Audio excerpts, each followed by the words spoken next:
all women are different, but they are all women. This video is androcentric from a men's point of view and is presented as opinion, commentary, and debate. Expressing opinions is not violence.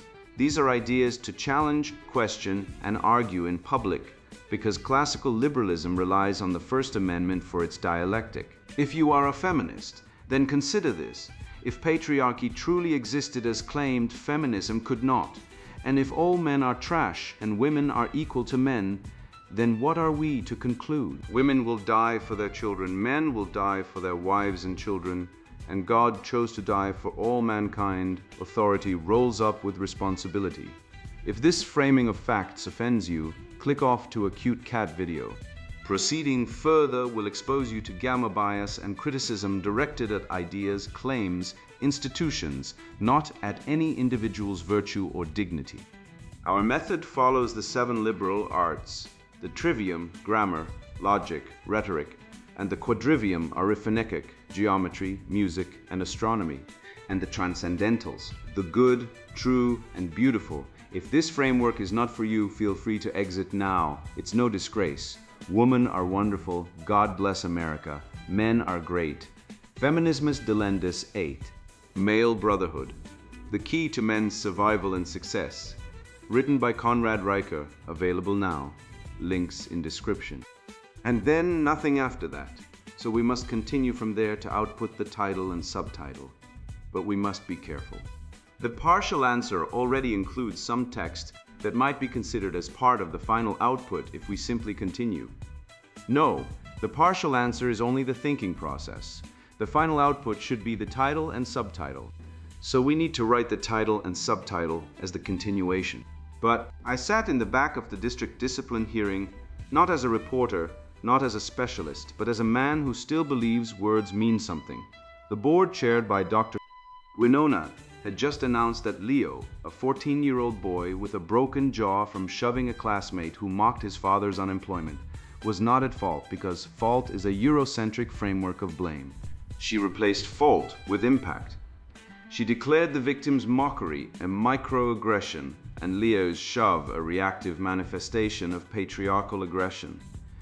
The boy lost his recess, his voice, his standing. The mocker received a safe space and a gold star. I realized I was watching a liturgy. They were chanting the demons awake. The slogans came next. Your logic is violent, impact over intent. Safety is a feeling, not a fact. You are the problem. Listen to your body, not your brain. This is not up for debate. Each one on the surface a compassionate gesture. We care about the victim's safety. We want to heal trauma. But the words were not invitations to truth. They were incantations to empty the room of responsibility. The victim-ranked demon was taking communion. Every time a board member nodded, the demon grew fatter. Resentment was given holy water. Sophistry was dressed in a doctorate. At the center of the ritual, Winona was not correcting Leo. She was exorcising the concept of agency itself from the boy so that she could claim the power to punish him without the burden of justice. The compassion is the bait. Underneath it is a system that denies causal agency, flips cause and effect, and makes the strong guilty for their strength while rewarding the weak for their fragility. Its contradiction is not a bug, it is the engine. Punish the competent, validate the fragile, call it healing, name that demon, the victim-rank demon, and the spell weakens. The return to logos is the weapon. Not academic trinkets, but grammar as the original architecture of reality. Definitions are the first weapon of the exorcist. Fault and impact are not the same, and calling them the same is a lie. A lie dressed as compassion is still a demon. We name it, we cast it out. Dr. Winona's demonstration. Dr. Winona Rivell Sloan, Director of Restorative Equity and Trauma-Informed Student Formation, rose. Her heels did not click, they pronounced. The boardroom air, thick with the recycled confidence of 3 diversity audits and a grant-funded ventilation study, seemed to thicken further as she adjusted her lanyard that polyester stole of the new priesthood and touched the rim of her reading glasses with 2 fingers, like a priest preparing to elevate the host. Before we begin, she said, and the room obeyed the way a room obeys when it has already been informed, by email and by signage, that beginning before she said, "Before we begin," would constitute a microaggression. "I want us to hold space." She paused. The fluorescent lights hummed a hymn. "We are not here to punish." The word punish left her mouth the way one might release a cockroach found in a salad, with visible distaste and a performance of having been personally violated by its existence. "We are here to attend to impact. We are here to interrogate the conditions that produced a body in motion toward another body." Leo, she did not look at him. Looking, she had explained in a 2019 TEDx talk, was a gaze, and gazing was a technology of dominance, is not a perpetrator. He is a site. He is a location where patriarchal energy discharged itself. Leo, 14. Jaw wired shut from the impact of having been shoved face first into a locker by a classmate who, discovering that Leo's father had lost his job, had spent 3 weeks inventing new nicknames for him. Charity case, Section 8. The man without a plan sat in a chair too large for him, his hands folded on the table like a defendant who had been told that the very act of self-defense was evidence of the crime being defended against. The other boy, the one who had mocked, needled, corroded, and cornered until Leo's 14-year-old nervous system, untrained by any rite of initiation, unshepherded by any elder male, abandoned by every institution that once would have taught him that strength is governed force rather than its abolition. That boy sat in a comfort chair, positioned near the affirmation station, a small table with crayons, stress balls, and a card that read, "You are surviving, not failing." "Let us name what happened," Dr. Winona said, and the 12 members of the Restorative Equity Board, 9 of whom had the word coordinator in their titles, 2 of whom had the word liaison, and 1 of whom had a title so long it had to be printed on both sides of the placard, opened their climate-aware, recycled cover notebooks. Leo, she said, still not looking at him, performed a reactive manifestation of patriarchal aggression. His body enacted the script of dominance that this institution, this society, this episteme, she savoured the word the way a sommelier savours, a Burgundy, has written into the muscle memory of every male-assigned person. He shoved. The shove is not the issue. The shove is a symptom. She turned now, not to Leo, but to the board, her eyes shining with the exquisite narcotic ecstasy of a person who has discovered that power feels best when administered in the name of care. The other young person, she would not say boy, gender, she had explained in her monograph, Toward a Post-Corporeal Pedagogy of Harm, was a colonial heuristic, experienced an impact. That impact is real. We do not need to interrogate the impact. We do not need to ask whether the impact was proportional. Proportionality is a patriarchal metric. It presumes that reality can be measured. She let out a small, winded laugh, as though the idea of measurement were a joke only the uninitiated still found funny. "The question before us," she continued, "is not who started it. That is the logic of the playground, the logic of the courtroom, the logic of the father." Here her lip curled, almost imperceptibly, the way one might mention a pestilence. "The question is who is harmed, and the answer is already written in the body. The body does not lie. The body that feels unsafe is unsafe. Safety is not a fact. Safety is a felt sense. And when a felt sense is disrupted, we have a sacred obligation, not a procedural obligation, a sacred one, to restore the felt sense by removing the source of its disruption." She paused again. A board member, a man whose title was Coordinator of Masculine Reformation, and whose beard had been carefully cultivated to signal that he was the right kind of man, nodded with the fervent, slightly desperate enthusiasm of a hostage who has learned that applause is survival. "Now," Dr. Winona said, "I know there are those, not in this room of course, but out there," she gestured vaguely toward the window, toward the world, toward the irredeemable past, who will say that Leo was provoked. Who will say that the other young person's language, and I use that word advisedly, because language is itself a site of power, contributed to what happened. But I want us to sit with that. I want us to sit with it. She sat. The board sat. Leo sat, the air sat. Because, she said, leaning forward, her voice dropping to the register of a TV therapist delivering a reveal, the very idea of provocation is an apologia for male violence. It says he couldn't help it. It says he was pushed.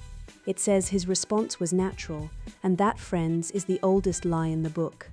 That is the lie that fathers tell sons when they teach them to be men. That is the grammar of the locker room. That is the syllogism of the sword. She was moved now. Not by Leo. She had not, and would not, ask him a single question. She was moved by the architecture of her own argument, by its cathedral beauty, by the way it enclosed the world in a single proposition, that to act was to oppress, and to be acted upon was to be holy. So, she said, here is what we are going to do. She unfolded a document. It was 12 pages long. It had been reviewed by legal counsel, by the district equity office, and by a consultant whose fee was larger than Leo's father's former annual salary. Leo will enter a restorative reflection cycle. This is not a punishment. Punishment is trauma. Consequence is violence. This is an invitation. He will spend his recess periods in the reflection room, a space we have designed to be screen-free, stimulus-reduced, and contemplatively oriented, where he will journal about the systems that made his body believe that shoving was a language. She paused. He will also surrender his privilege pass. The privilege pass allowed Leo to eat lunch with his friends. It was, as far as anyone could tell, the only institutional artifact in the school that still used the word privilege to mean something a student might enjoy rather than confess. The other young person, she continued, will receive a resilient star. This is not because we are rewarding fragility, she smiled. The smile said, we are rewarding fragility. It is because we are honoring survival. In a world that still, despite our work, privileges the shover over the shoved, we must center the lived experience of impact. She looked at the board. They looked at their notebooks. The notebooks looked at the table. The table looked at nothing. I want to be clear, she said, and here her voice took on the trembling, armored sincerity of a person who has never once been argued with and has mistaken this for being right. This is not about Leo. Leo is a child. Leo is a body in a system. I do not blame Leo. I love Leo. She said love the way a customs official says inspection, but I love justice more. And justice, true justice, restorative justice, trauma-informed justice, is not about what you did. It is about what your body made someone else's body feel. And that feeling, that sacred, unimpeachable, unfalsifiable feeling, is the only text we need. She closed her folder. She adjusted her lanyard. She touched her glasses. We are done here, she said. And the remarkable thing, the thing that would have made a Greek chorus weep and a Roman magistrate reach for his toga, was that she believed it. Not in the way a cynic believes a useful lie, but in the way a zealot believes a sacred one. Totally, luminously, with the clean conscience of a person who has reorganized the universe so that her will and the good were indistinguishable, so that her authority and justice wore the same dress, so that every act of power she performed was, in the cathedral of her own certainty, an act of love. She had abolished fault. She had installed feeling. She had removed a boy's right to be responsible for his own actions so that she could be responsible for him. She had called it mercy. She had called it care. She had called it equity. And in the quiet of the boardroom, under the hum of the lights, Leo sat with his wired jaw and his folded hands and his father's unemployment and his mother's silence and the total. Annihilating knowledge that no one in the room, not the board, not the coordinator, not the consultant, not the sacred, unimpeachable, unfalsifiable feeling of the other young person would ever ask him the only question that mattered. Son, what happened to you? What the scene reveals. The moment the mask slipped. Dr. Winona. Rivel Sloane rose. Her heels did not click.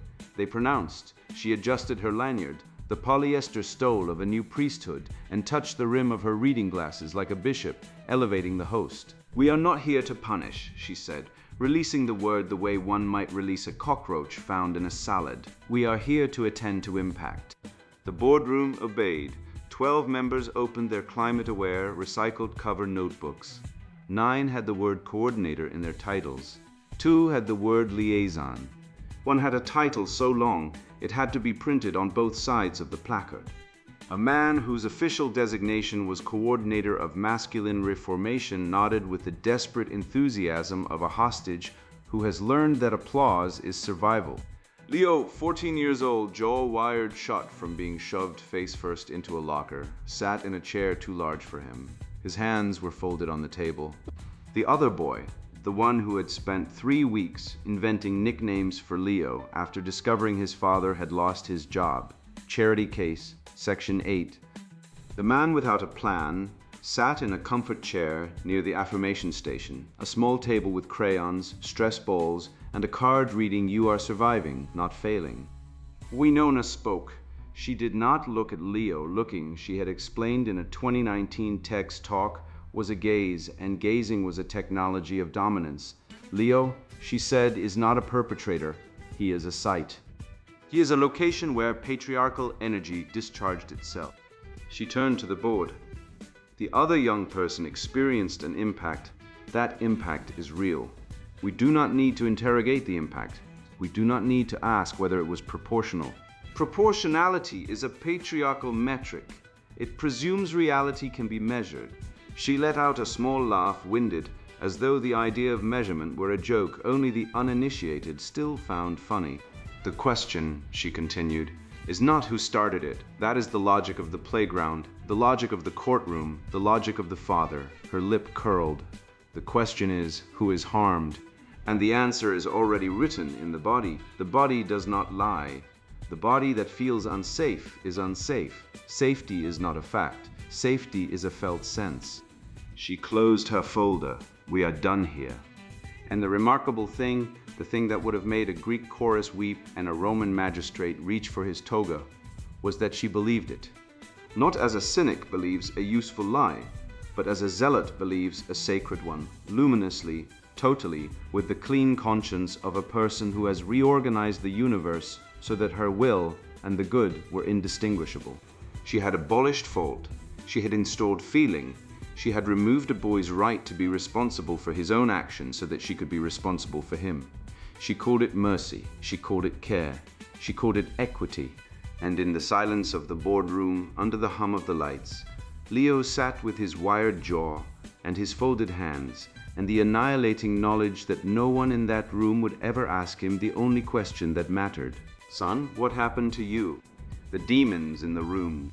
There is a spirit at work in that room, not a metaphor, a pattern, a living, organizing intelligence that wears compassion as a mask and speaks justice as a language while dismantling both. Call it what the old tradition called it, a demon, not a cartoon with pitchforks, a vice pattern, an archetypal deformation of the soul that seizes a person, an institution, a vocabulary, and turns it against its own nature. 5 of them sit in that boardroom. They have names. The first and loudest is the victim-ranked demon. It is counterfeit moral currency, the alchemical trick of transmuting fragility into authority. Its darkest expression is manipulative helplessness, the strategic deployment of suffering to commandeer outcomes no argument could win. But suffering is real, and honest grief deserves honor.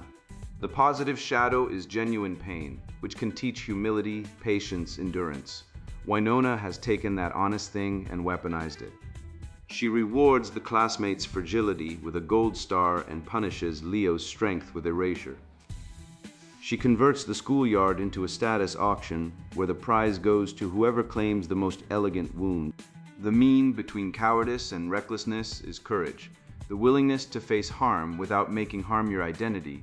The higher virtue is fortitude. The acceptance of pain as a teacher, not a scepter. The practical remedy is to stop trading in the currency. Ask, if suffering grants moral superiority, why do you punish the one who suffers the consequences of his own action? The second is the sophistry demon, words deployed against truth. Its shadow side is equivocation, the deliberate smearing of distinctions, so that fault becomes impact, violence becomes discomfort, and safety becomes whatever the loudest claimant says it is. Its bright side is verbal agility. the quick-witted capacity to argue, persuade, distinguish, define. But Winona is not distinguishing, she is dissolving. She uses impact as both cause and consequence, so Leo is held accountable for the felt effect of his shove, but not the causal chain, the mockery, the provocation, the 3-week campaign of humiliation that produced it. The remedy is definition and distinction. The old logicians called it terminus, pin the word, hold it still, refuse to let it slide. Ask, does impact cause fault or does fault cause impact? If you remove fault, does the impact cease to exist? The third presence is the resentment demon. It is slave morality in Nietzsche's precise sense, the recoding of excellence as oppression, strength as violence, competence as privilege, beauty as injury. Its dark shadow is hatred of the good, the seething refusal to admire what one cannot equal, masked as justice. Its bright shadow is moral injury, named honestly, the real recognition that one has been wronged, which can become fuel for principled reform rather than corrosive envy. Winona feels both, but she has chosen the dark path. She does not merely discipline Leo, she pathologizes his masculine assertiveness as a script of dominance. She treats his 14-year-old shove as proof of an episteme, her word, savored like a burgundy, rather than a boy's untrained reaction to cruelty. The mean between servility and arrogance is justice. The higher virtue is responsibility, the naming of one's own envy of the strong. The admission that what one calls justice may be jealousy, investments. The remedy, do you resent Leo's strength? Or do you resent your own inability to command it? The fourth is the chaos demon. It is anti-logos fog, the systematic dissolution of names, categories, boundaries, and distinctions until no one can say what anything is, which means no one can judge anything, which means power flows to whoever controls the fog. Winona will not call Leo a boy. She will not call the shove a shove. She calls it a reactive manifestation. She calls him a sight. She calls the mockery a microaggression of status. The positive shadow of chaos is creative openness, the willingness to revise categories when reality demands it. But Winona is not revising, she is obliterating. The mean between rigidity and anarchy is order, the virtue is prudence. The remedy is the restoration of grammar, concrete nouns, active verbs, clear subjects. Ask, if we cannot name the action, how can we judge it? If we cannot judge, how can we teach?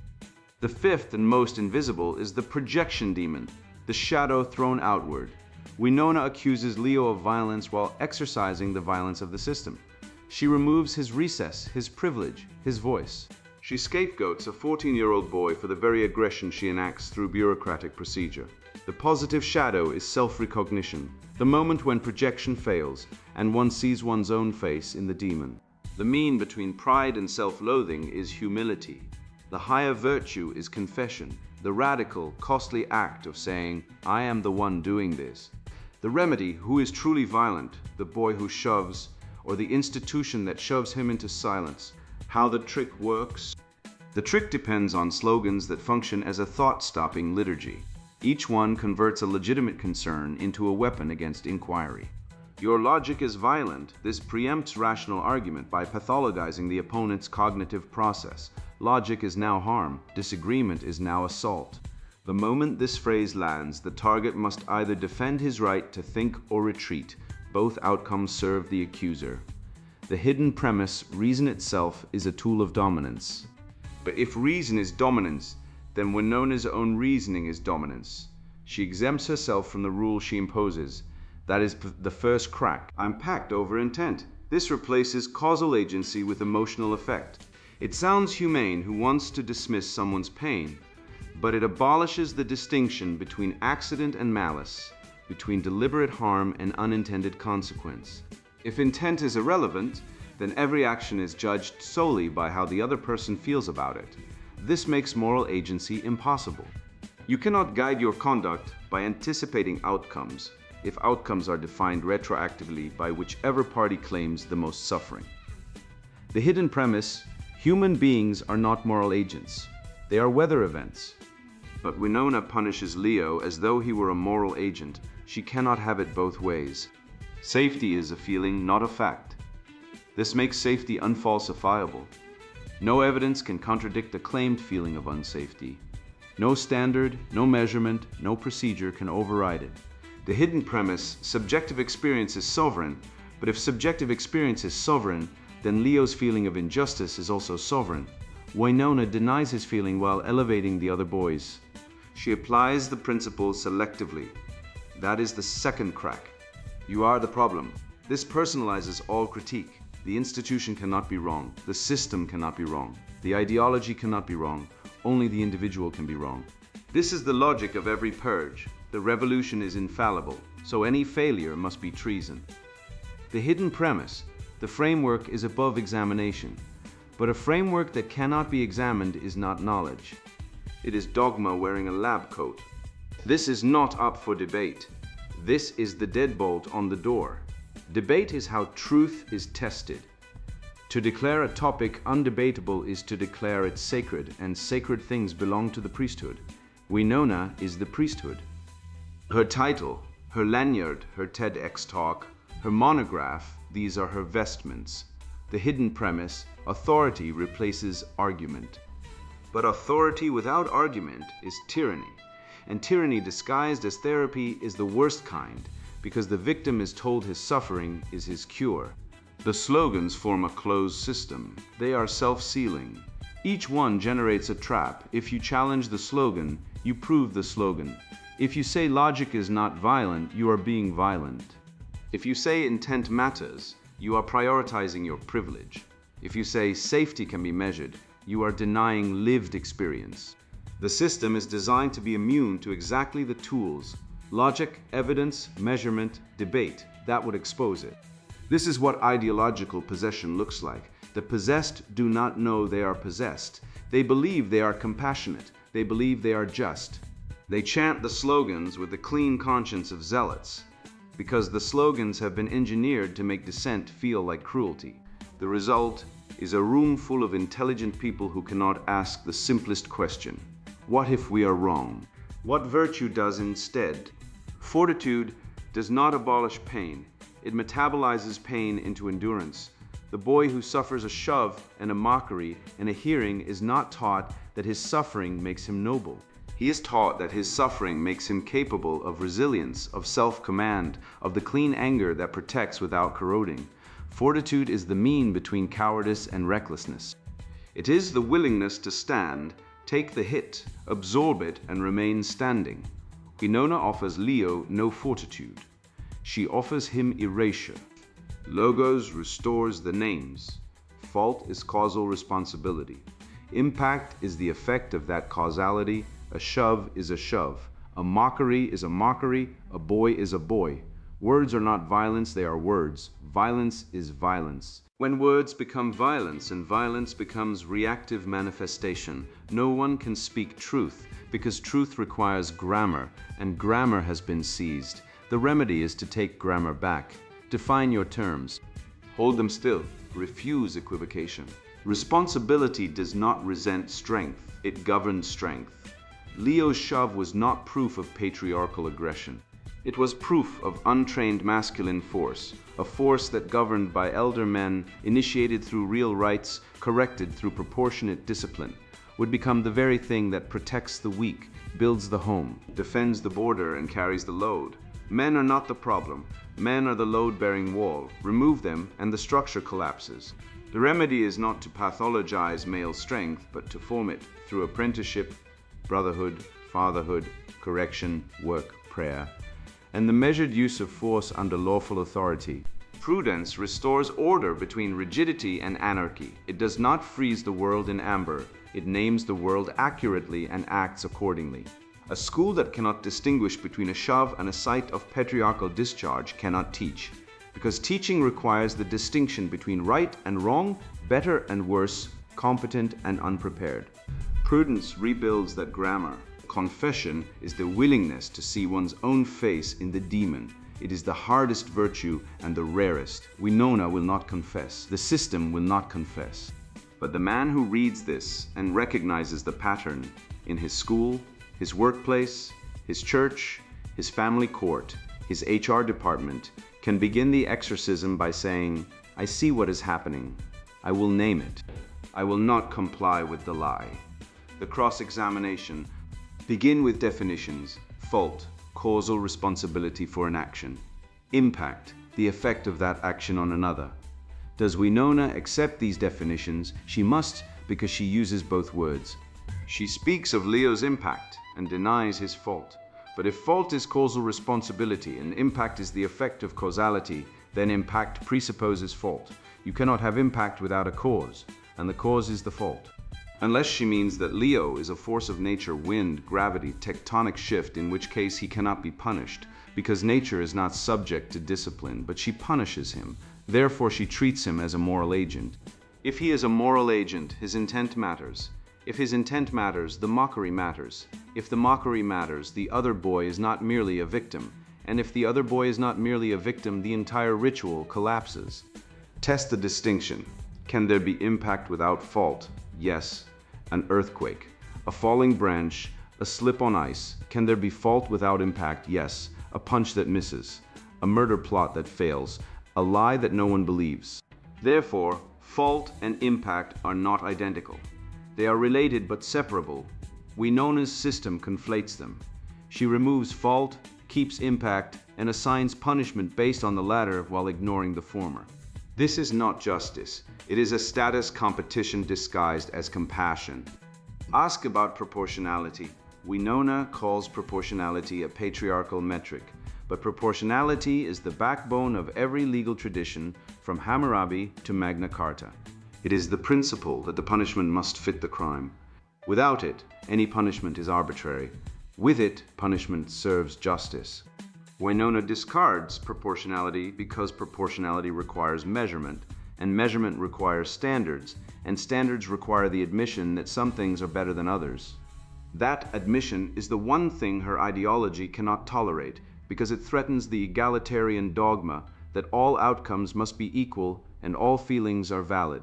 Ask about purpose. What is the purpose of school discipline? Is it to hurt or to teach? If to teach, then the student must know why he is being disciplined. He must understand the causal chain. You did X.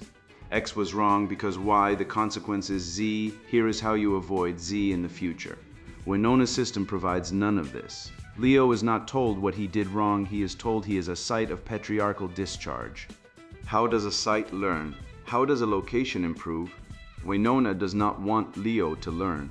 She wants him to submit. Submission is not virtue. Submission is what conquerors demand. She has renamed conquest as care. Now turn the Socratic blade inward. Ask Winona to apply her own principles to herself. She claims that safety is a felt sense, not a fact. Then Leo's feeling of injustice is also a felt sense. Is it honored? No. She claims that impact over intent governs all judgment. Then her impact on Leo, his erasure, his silencing, his removal from recess and privilege and voice must be judged by its impact on him, regardless of her intent. Does she accept this? She does not. She claims authority because her intent is restorative. But intent was supposed to be irrelevant. She has refuted herself. The cross-examination is complete. The argument collapses on its own premises. The demon is exposed. It cannot survive the light of definition, distinction, and the demand for self-application. It can only survive in fog, in slogans, in the terror of being called problematic by a coordinator with a recycled cover notebook. The symbolic remedy. The rainbow was given as a covenant sign after the flood. It carried 4 meanings: judgment on evil, mercy on the remnant, restraint of chaos, and divine order restored. It was a promise that the waters would not rise again, that creation would hold, that the distinction between land and sea, male and female, human and animal seed and harvest would endure. It was a measuring stick stretched across the sky, this far and no further. The ideology Winona serves has captured that symbol and inverted it. In the inverted version, there is no judgment, only affirmation. There is no mercy, only indulgence. There is no restraint of chaos, only celebration of dissolution. There is no divine order, only my truth, my body, my felt sense, my identity, a constellation of sovereign appetites answerable to nothing higher than the self. The covenant has been turned into a banner of anti-covenant. The promise has been rewritten as a threat. The waters will rise, and you will call it progress, and if you do not call it progress, you are the flood. The remedy is to restore the original sign, not as sentiment, as structure. The measuring stick is truth, beauty, goodness, merit, duty, health, craft, law, fatherhood, motherhood, and natural order. These are not social constructs. They are discovered realities, patterns woven into the fabric of creation that persist whether we believe in them or not, the way gravity persists whether we walk or fall. Standards are ladders. Resentment calls them walls. A standard tells the young where to climb, tells the weak what to train, tells the institution what to protect, and tells the soul what is worth becoming. Lowering the measure does not lift the person. Equity grading is fraud committed against the future. Beauty is not oppression. Beauty is order made visible. Compassion without correction is disguised contempt. A civilization that cannot say better and worse cannot survive, because it has lost the right to answer back to reality, and reality always answers back. The restoration requires men, not men as sites of patriarchal discharge, men as fathers, builders, protectors, judges, craftsmen, teachers, mentors, brothers under oath. It requires the Brotherhood, the brotherhood that honors all persons, loves its own with particular loyalty, fears God as the ultimate authority, and respects lawful civic order without idolizing the state. It requires men who will not abandon their sons to Winona's boardroom, men who will form their boys through ordeal, example, correction, prayer, work, hardship, laughter, and the measured use of force under conscience. Men who will teach their sons that strength is not a crime, that strength governed by truth is the highest form of love. Excellence is not cruelty. Excellence is love with a spine. The question that ends the ritual. Winona has performed her rite. The board has chanted. The notebooks are closed. The affirmation station is stocked. The comfort chair is occupied. The coordinator has nodded. The slogan stack has been deployed. The fog has thickened. The demon has been fed. But one question remains the question the ritual is designed to prevent, the question that shatters the liturgy and restores the air. If you punish a man for his nature, are you correcting him or are you erasing him? Winona cannot answer. If she says correcting, then she must explain how correction works without fault, without agency, without intent, without the distinction between right and wrong. If she says erasing, then she must admit that her project is not pedagogy, but liquidation, not the formation of boys, but the abolition of boyhood, not the governance of masculine strength, but its extermination. The answer is the exorcism. The naming of the demon is the beginning of its departure. The restoration of logos, grammar, logic, definition, causality, proportionality, agency, truth is the force that drives it out. Leo is not a sight. He is a son. His strength is not a disease. It is a gift that needs governance, not amputation. His shove was wrong. It deserves correction, proportionate, clear, educational, just. The mockery that provoked it also deserves correction, because justice is not a one-way valve and compassion is not a weapon. The men who form him, fathers, elders, masters, brothers, will teach him what Winona cannot, that a man's strength is for service, that courage is the mean between cowardice and cruelty, that justice gives each his due, that truth is not violence but the precondition of peace. The ritual is ended, the mask is off, the demons are named. Now men build, one rule to carry. I have fought these demons in myself before I named them in the world. The rule that saved me is simple. Whenever a doctrine demands I accept a contradiction as compassion, I stop. I name the hidden premise. I own my own resentment. Then I ask, if this were reversed, would it stand? That question exercises every inversion. Name the vice. Feel the shadow. Test the inversion. Restore the order. No ideological patterns survives a man who refuses to let it disguise vice as virtue. Practice this daily. It will make you an enemy of the age, but a friend of the truth that outlasts it. Sponsored book. Male Brotherhood. The key to men's survival and success. Men are under attack, not in the way you might think. No, this isn't about physical violence or war. It's far more insidious. It's a war on your identity, your purpose, and your very existence as a man.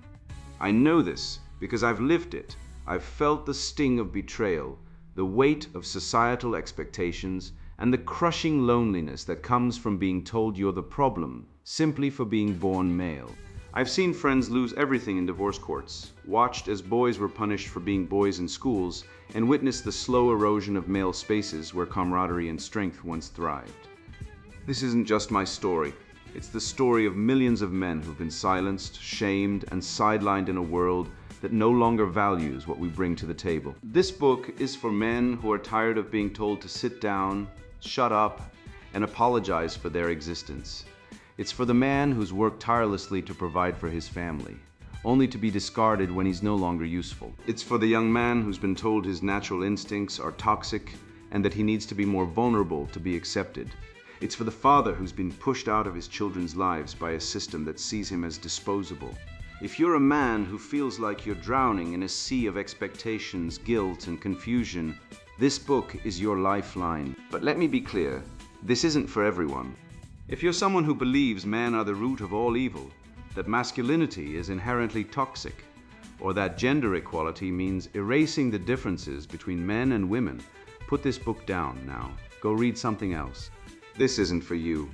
This book is for men who are ready to wake up, stand up, and fight back against the forces that seek to destroy them. It's for men who want to reclaim their power, their purpose, and their pride.